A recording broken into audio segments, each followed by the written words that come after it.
Dr. Elliot Pines is a co-chair of Ivry Natural Science and member of Ivry Education Department.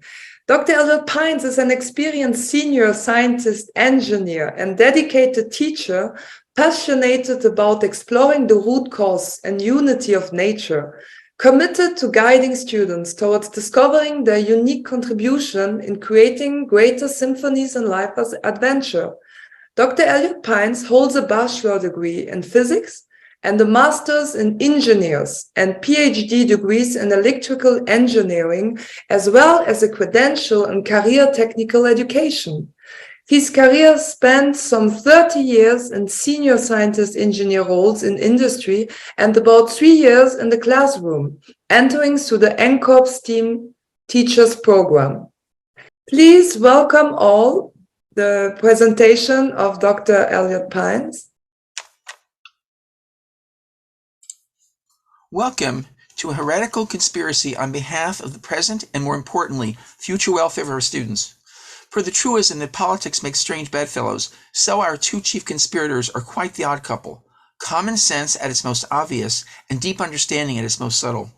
We will first address the biggest elephant in the classroom. Given the struggle to optimize academic learning time, why do we keep the counterproductive curriculum of archaic manual arithmetic, particularly the torture chamber of long division?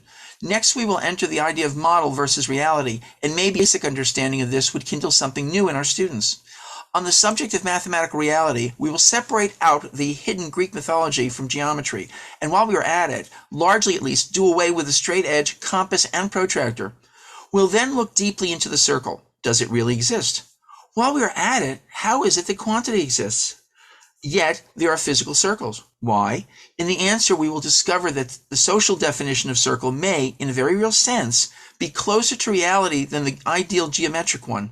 In this, we will consider how to perfect these for learning under a collective intelligence model and why this may be our students' only real hope for any future.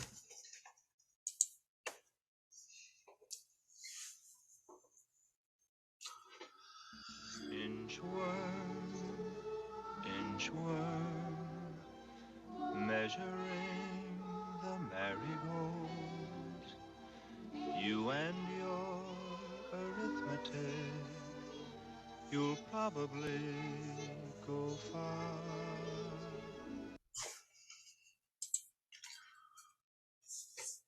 My wife, an accountant and market analyst, can't remember doing any arithmetic without a calculator or spreadsheet unless she could do it in her head in 4 decades.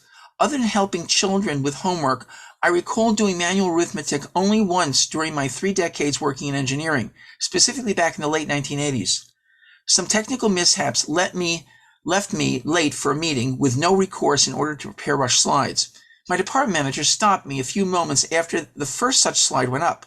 He turned visibly angry, basically rattled off the question in the slide here, and told me to leave the meeting immediately and do the math correctly, electronically. And if I ever showed him arithmetic done by hand again, I would be fired. That's the dividend I received for hateful years perfecting division, etc. However, my educators could not predict the future. Today's educators have no excuse for not knowing what is already history. All students today know that all the number crunching that they will ever need and a whole lot more can be found at the backpack and of the wires coming out of their hoodies. What they are needlessly put through with arithmetic leads them to feel like math is a punishment inflicted by their prison guard teacher in the penal system known as education. So why do we do it? Cultural paradigm entrenchment and fear of unforeseen consequences and change. There is historic precedent with arithmetic itself from when the Hindu-Arabic number system with its place marker 0 and its marvelous manipulations were introduced to Europe by Leonardo of Pisa, popularly known as Fibonacci, pictured here in the slide. Court mathematicians feared for their prestige and lucrative positions and apparently found plenty of powerful status quo guardian allies. It took centuries for the new system to replace Roman numerals and their difficult manipulations, despite its potential importance for engineering and trade. At one point, arithmetic was not merely shunned, but actually made illegal. Now, fear of unforeseen consequences is not an imaginary phobia. The theory in arithmetic is an important basis of more advanced topics such as logic, estimation, algebra, probability and statistics, and number theory, even how computers do math. Students must certainly learn the theory and procedure of the arithmetic model. However, for this, rigorous technical detail training to get the correct answers isn't necessary. Just understanding of how the mechanics work. A few simple examples will do.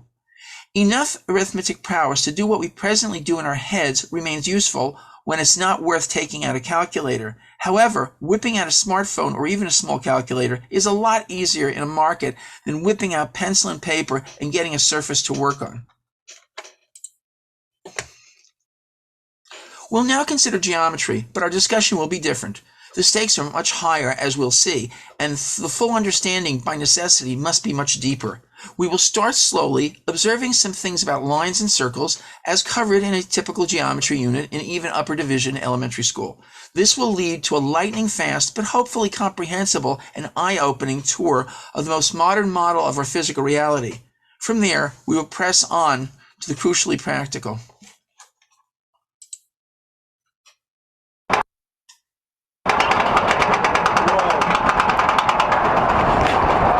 Get your hands to the side. I'm not.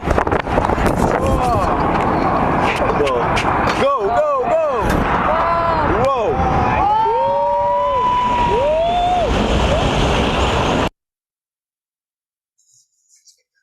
The noble line, ray, and line segment. Continua requiring training in the use of a straight edge to draw, rule to measure. Well, a ruler and tape measure are still the easiest way to measure fit before going to a furniture store, placing a picture on the wall, or even measuring the marigolds, though electronics is in the process of changing this too. However, for drawing, these are not continua, but rather two graphical points of information. Artists usually sketch, architects and manufacturers usually use computers and robots. Perhaps in certain photorealistic or geometric abstract works, the artist may need a straight edge. Studies also show that there can be a creative edge to doing architecture the old-fashioned hand-drawn way, at least in combination with computer-aided design drafting, CAD-D, a neural feedback effect in tactile operation. However, such are special cases. A couple of minutes and most students have all the skill with the straight edge that they should ever need, and hopefully soon inexpensive alternatives to the ruler and tape measure will become sufficiently perfected. The way of the future is to let computer-aided design and computer-aided manufacture, CAD/CAM, tools do the boring, steady-hand, eye-straining work far faster, more accurately, more precisely repeated than we mere mortals could ever hope to. 3 points of information for our circles, and the tools getting marginalized are compasses and protractors. Otherwise, it's basically the same observations as with the previous slide. Again, largely hand matters off to CAD/CAM if you're a professional, and if not, just relax and learn to sketch. Before anyone protests that I'm ignoring the kinesthetic or tactile learner, I'd recommend the entire Veritasium video above, but for now, this clip should suffice. Review articles of learning styles consistently conclude there is no credible evidence that learning styles exist. In a 2009 review, the researchers note the contrast between the enormous popularity of the learning styles approach within education and the lack of credible evidence for its utility is, in our opinion, striking and disturbing. If classification of students' learning styles has practical utility, it remains to be demonstrated. What we're expecting is, if your style was honored, you're going to perform better than if you had some experience that conflicted with your style. And this is where we don't see any support for the learning styles theory. Along with the tangible figures that we use in the classroom today, there is also something intangible in Greek geometry that is dead wrong, but we still instill it into our students anyway, as noted in Plato's Republic. They are not thinking about these figures, but of those things which the figures represent. Thus, it is the square in itself and the diameter in itself which are the matter of their arguments, not that which they draw. Similarly, when they model or draw objects which may themselves have images in shadows or in water, they use them in turn as images, endeavoring to see those absolute objects which cannot be seen otherwise than by thought. Euclid, the father of most of geometry and its proofs as taught in high schools today, was a Platonist. The idealism discussed above directed him to seek out pure geometric logic based on the extreme of the line and circle through construction solely by straight edge and compass. what we've spoken of eliminated along with the protractor. Nonetheless, we can merely look to understand Euclid's derivations.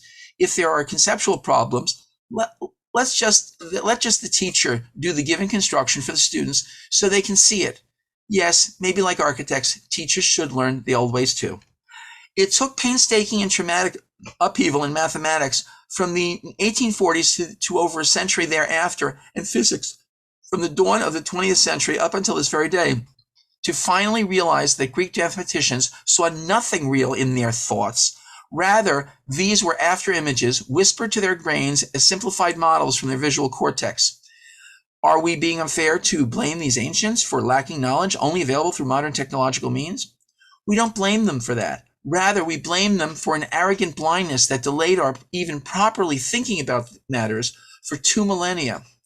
Let's look at our friend the circle again, with no more than elementary school knowledge, much less than someone like Euclid.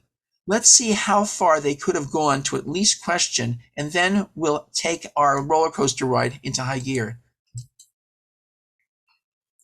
Concentric circles with common center point C, from which come radial rays CA and CB, with inner circle intercepts A and B, and outer circle intercepts A prime and B prime. Of course, having graduated elementary school, we all know the definition of concentric circle: center, point, ray, radius, and intercept. That's all we need. Seeing in our thoughts, per Plato, we may visualize a continuum of such central rays passing through every point of both circles in a one-to-one correspondence with A to A prime and B to B prime, such that the rays have intersected the entire continuum of points making up both circles. It also means that there is a one-to-one correspondence between the rays and between the points on the inner circle and outer circle. This means that we could even exchange all the inner and outer points and change nothing. In this manner, with a little thought, we have begged these questions. 1. Why aren't the two circumferences the same size when there are no extra or missing points of one versus the other? 2. Why aren't these the exact same circle? 3. How can the radii be different sizes? And it just gets worse. If we further see in our thoughts that the continuum of radii in their extension to infinity and a continuum of concentric circles incorporating our original ones, extending radially out from point C to infinity. 4. Why aren't all these circles and their radii the same circle and radius? 5. In fact, why aren't they all just the single point at C? It is noteworthy that we could, in a sense, already ask the question from our CAD-CAM realization where only 3 points of information separate any two circles of any size. 2 extra because we are defining a specific plane relative to the motion reference plane of the Earth's surface, and 2 points for the linear cases, 1 extra to specify a specific direction relative to that motion reference plane. But the real question here, with a capital R, is 6.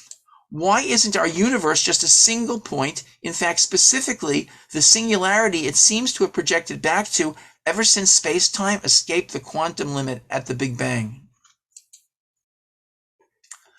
The basic answer comes to us via breakthroughs over the last quarter of a century in the quest for the holy grail of modern physics, a theory of quantum gravity. This is, as it were, the search for a loving umbrella theory over 2 lower theories that hate each other, just can't seem to fit together, but have nonetheless been strongly experimentally verified in their particular domains: quantum mechanics in the microcosm and general relativity in the macrocosm. Even special relativity works with both of them, but they themselves were puzzle pieces that didn't fit. The solution appears to have arrived through 2 theoretical oddities in the study of black holes. One was a thermodynamics paradox involving the vaporization of black holes due to quantum mechanical effects, leading to the holographic principle, a realization that the quantum entanglement network and its disturbance is an information screen that projects gravitational space-time and all that happens within it as though a holographic simulation. As said, quantum mechanics and general relativity work with special relativity, and it is exactly where gravity tries to cheat, as it were, appearing to be able to accelerate a separation of space-time and the material in it to light speed and beyond, that space-time reaches this screen. Here, the truth about space-time itself and its material contents becomes clear. They were a mere holographic illusion. The second, related but more crucial, ER equals to EPR, was the discovery of a strange relationship between the Einstein-Rosen ER bridge, a theoretical bridge or wormhole that could connect two black holes at distant locations in space-time, and the Einstein-Podolsky-Rosen EPR paradox involving an information linkage across space-time denoted as entanglement. The latter has been demonstrated by modeling with a quantum computer in a new type of laboratory research method that is a breakthrough in its own right. Basically a combination of simulation and allegorical, but nonetheless direct experiment because the simulator uses actual quantum physics. The result implies that the two subtheories never fit because they were actually two sides of the same quantum gravity coin. The collapse of one perspective transforming into the other, basically the relationship of a singular quantum information in the macroscopic and a disturbance in the entanglement projected into gravitational entropy, thermodynamic disorder, where the information is distributed into a microscopic complex in our space-time and above. It is the quantum that forces a point to actually be a minimum finite extent. Now, this alone would lead to perfect symmetry and the disappearance of the physical circle. However, the transform to gravity, the non-Euclidean curvature of space-time, provides the differentiation needed. On the other hand, that very curvature into continuum would lead towards zeroing of points. Only it, in turn, is saved by the reverse transformation. It's not just our classical Greek concept of geometry that is shaken by this requirement of both similarity of form and differentiation. Let us briefly return to arithmetic. Now, in the video clip at the beginning, the children in the adjacent schoolhouse were doing sing-song memorization. 1 + 1 are 2, 2 + 2 are 4, etc. However, herein lies the same physical reality issue. We note that there are cardinal numbers and ordinal ones, the former corresponding to uniqueness of items, the latter to a differentiation in time, location, or some varying property. Even abstractions take on specific physical configurational representations in our brain. Does arithmetic refer to quantities, amounts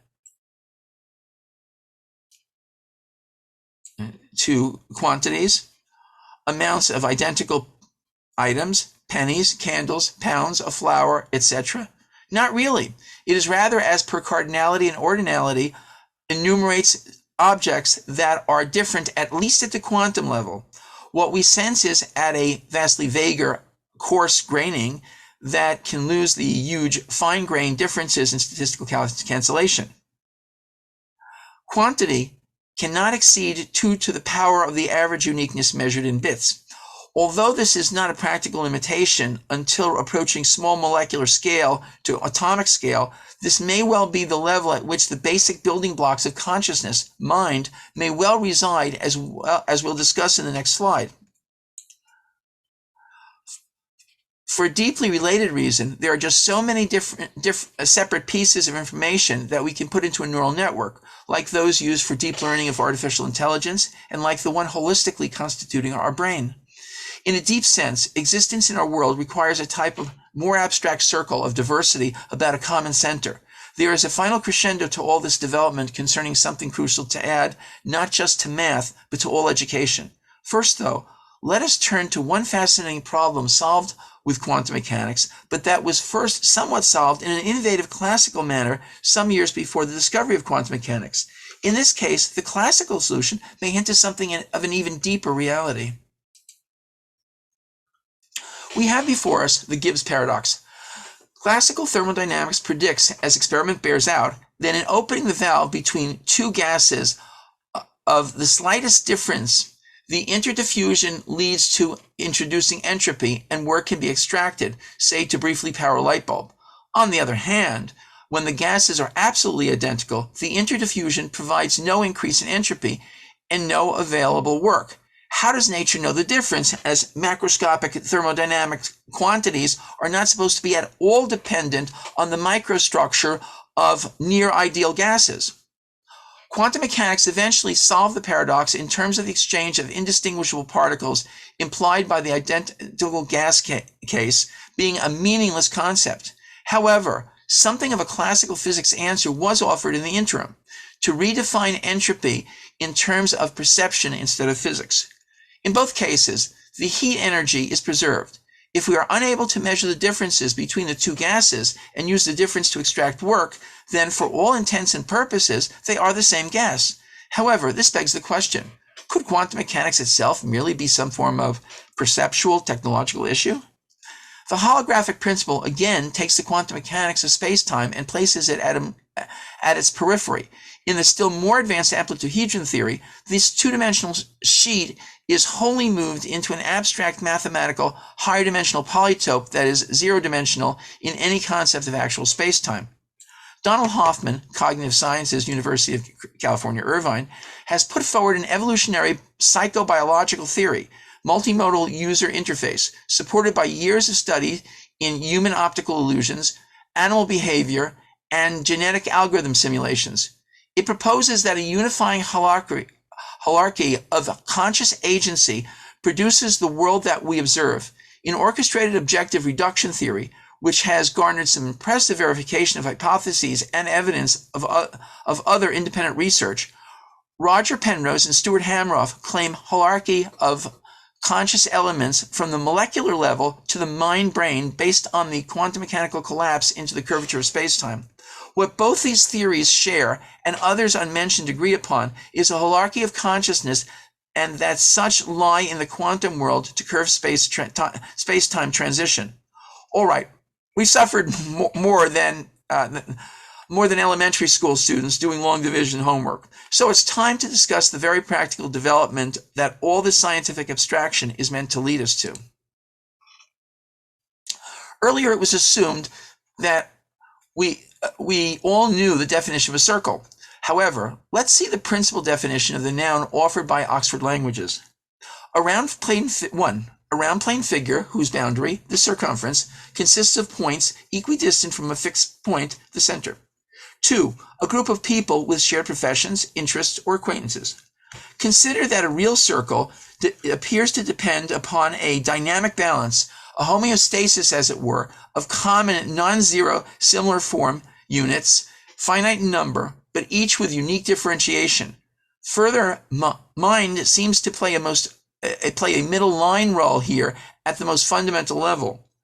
From this, it would seem that the second definition may actually be that the second definition may actually describe a real circle better than the first. Only a better such circle would have about the shared central theme as much differentiation as possible. So to speak, the idea would be to have every angle of point of view represented equally. This is the circle that we want our students to really learn, as it is the starting point for developing integral communication and collective intelligence within the context of integral education. This seems to be a human, self-evolutionary equivalent of nature's communal adaptive systems, these also demonstrating a remarkable intelligence. This ability may be our key to the success of the next generation in overcoming many problems that we have bequeathed them. What they must be trained to do is to question, without threat or social pressure. Bullying, blatant or subliminal, is bias that destroys collective intelligence.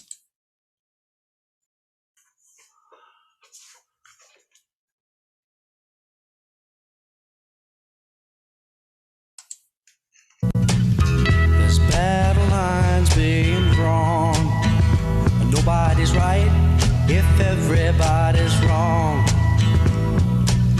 Young people speaking their minds are getting so much resistance from behind. Time we stop. Hey, what's that sound? Everybody look what's going down.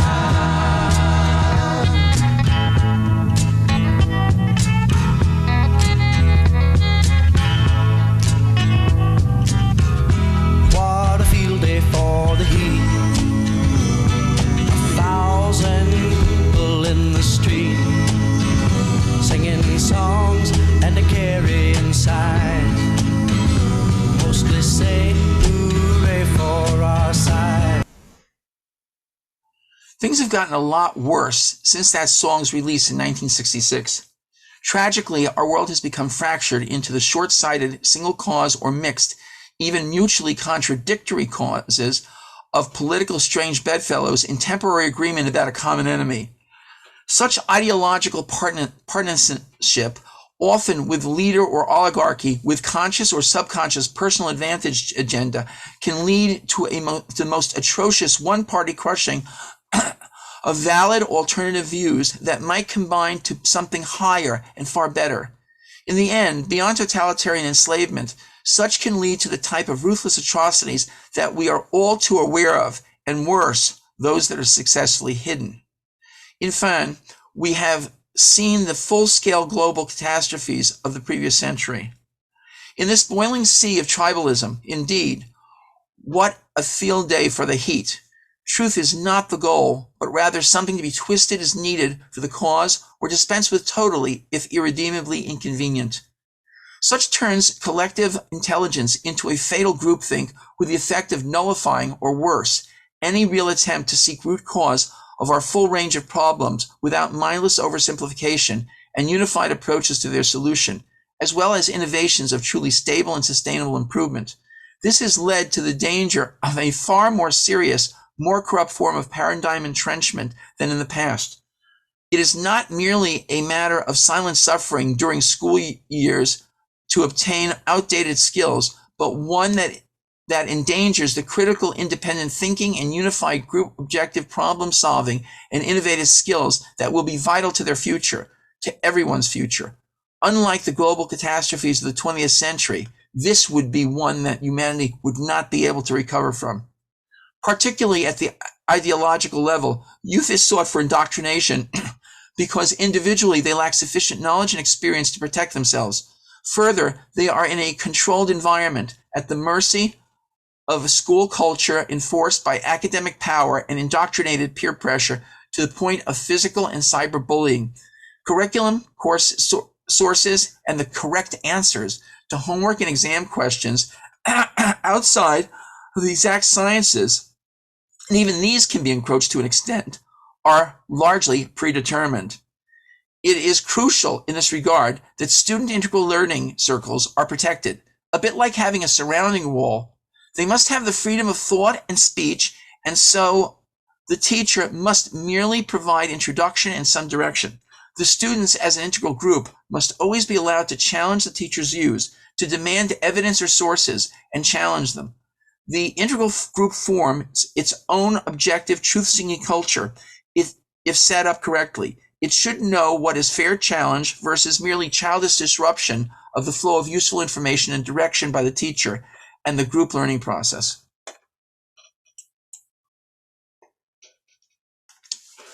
We've explored the importance of breaking away from lingering cultural entrenchment in arithmetic to a much lesser but philosophically deeper one in geometry. Beyond this, we have plumbed the depths of modern physics and cognitive sciences to realize a much deeper sense of circle that our students must develop to bring hope for their individual and corporate futures.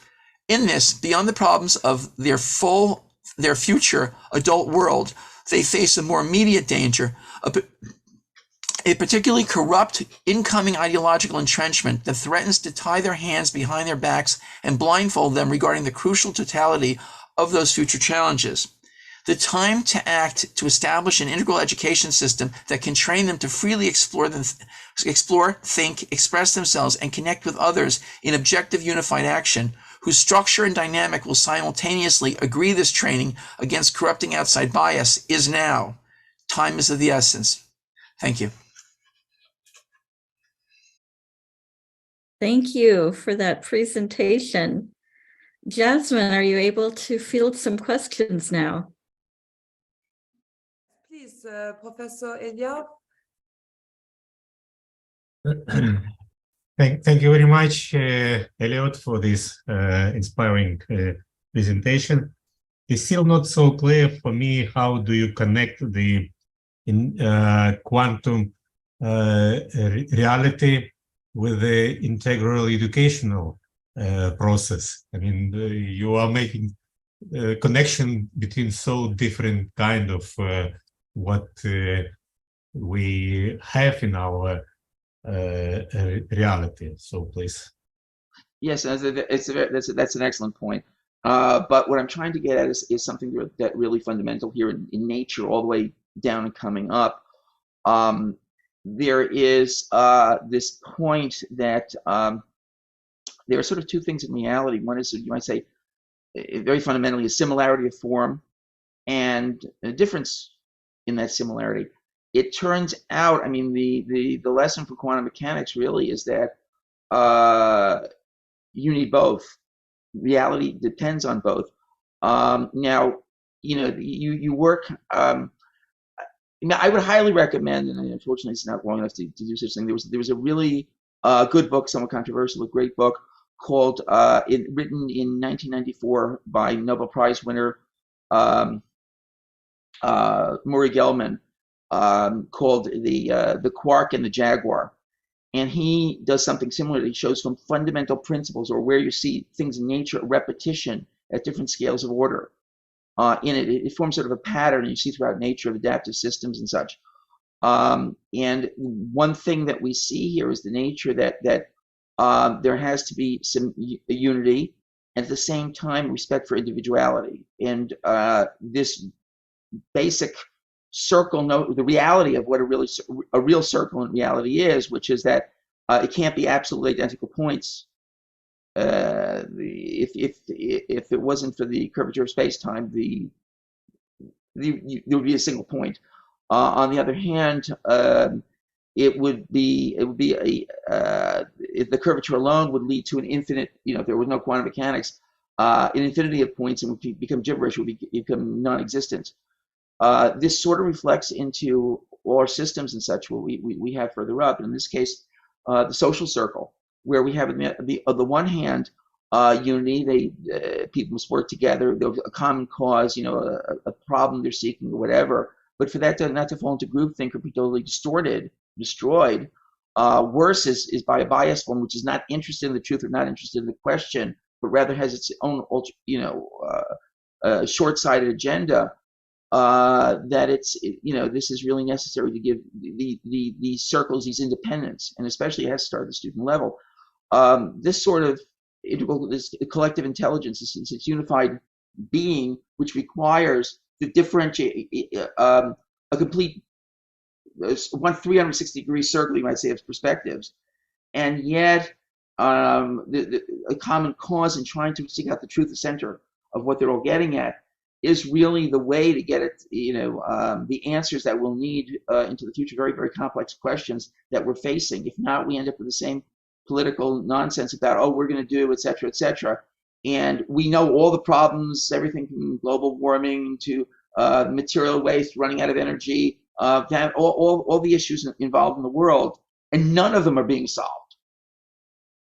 That the only answer we have to anything now is if an asteroid were to hit the planet, that we have a potential solution to.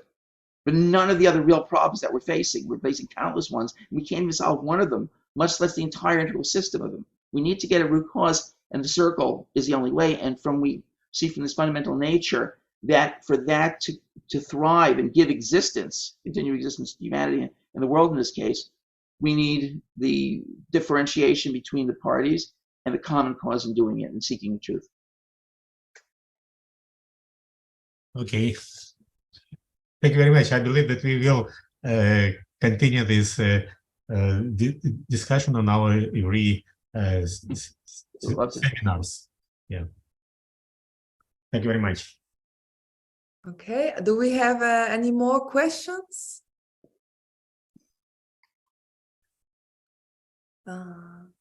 Maybe on social media. Okay, well, if there's no more question, or maybe you want to have later, please, you're invited to send them to our conference email, which is being posted in the chat. And we really appreciate the time and effort you put into preparing and delivering this inspiring and informative presentation, dear Dr. Elliott Pines. I'm sure everyone in the audience has gained a lot from your talk, and we are grateful for the opportunity to learn from you. So thank you very much. We give an applause. Thank you. And we wish you a great flight. We know you have waiting your plane, so have a great flight. And thank you for having been with us today.